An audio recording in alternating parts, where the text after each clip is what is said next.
அவர் சென்னையை சார்ந்தவரே இல்லை. அவருக்கு சென்னையில் என்ன நடக்குதுன்னே தெரியாது. அவருக்கு மதுரையில் என்ன நடக்குதுன்னே தெரியாது. ஒரு சில புகைப்படங்களை உங்களிடையே எடுத்து காட்டுகிறேன்.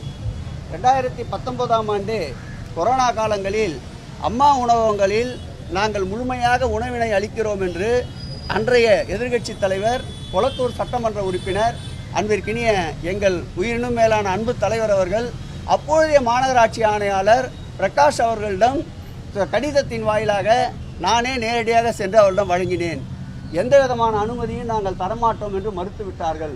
அதன் பிறகு மாண்புமிகு முதலமைச்சர் அவர்கள் 160 நாட்கள் சென்னை பெருநகரத்திலே பணியாற்றுகின்ற தூய்மை பணியாளர்கள் முதல் கொண்டு தினந்தோறும் காலை உணவை அவருடைய சொந்த செலவிலே 160 நாட்கள் வழங்கினோம். கொரோனாவிற்கு இவ்வளவு பேசுகின்ற இந்த அமைச்சர், அவருடைய முதலமைச்சர் கொரோனா காலங்களில் எங்காவது வெளியே வந்தாரா என்று சொல்லுங்கள். மாண்புமிகு முதலமைச்சர் அவர்கள்தான் உயிரையும் பொருட்படுத்தாமல் கொரோனா காலங்களில் சுற்றுச்சூழன்று மக்களுக்கு தேவையான பால் வசதி, குடிநீர் வசதி, உணவுக்கு தேவையான உணவுப் பொருட்களை வழங்கிய முதல்வர் எங்கள் முதல்வர். அதோடு மட்டுமல்ல, கொளத்தூர் தொகுதியிலே பிரத்யேகமாக ஒரு வண்டியை வடிவமைத்து 1 லட்சம் பேருக்கு உணவினை தொடர்ந்து 6 மாத காலம் வழங்கிய பெருமை எங்கள் முதலமைச்சரை சாரும். இந்த வரலாறை நிச்சயமாக உதயகுமார் அறிந்திருக்க மாட்டார். அவருக்கும் சென்னைக்கும் சம்பந்தமில்லை என்பதால் அம்மா உணவகத்திற்கு செல்லவே இல்லை என்று கூறுபவர்களுக்கு ஒரு சில படங்களை காட்டுகிறேன். இது அம்மா உணவகம். மேயர் அவர்கள் பொறுப்பேற்ற பிறகு அம்மா உணவகத்திற்கு நாங்கள் ஆய்வு சென்ற படம்.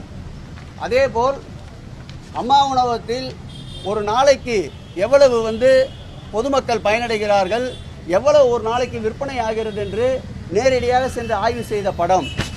அதேபோல் நம்முடைய பெருநகரத்துடைய ஆணையாளர் பேடி அவர்கள் இருந்தபொழுது நேரடியாக அம்மா உணவகத்திற்கு நாடாளுமன்ற உறுப்பினரும் நானும், நம்முடைய அப்பொழுது மேயர் இல்லை, நாங்கள் இருவரும் சென்று ஆய்வு செய்த படம். அதேபோல் அம்மா உணவகத்திலே வழங்கப்படுகின்ற உணவினுடைய தரத்தை நாங்கள் இருவரும் சாப்பிட்டு பார்த்து தரத்தை பரிசோதித்த படம்.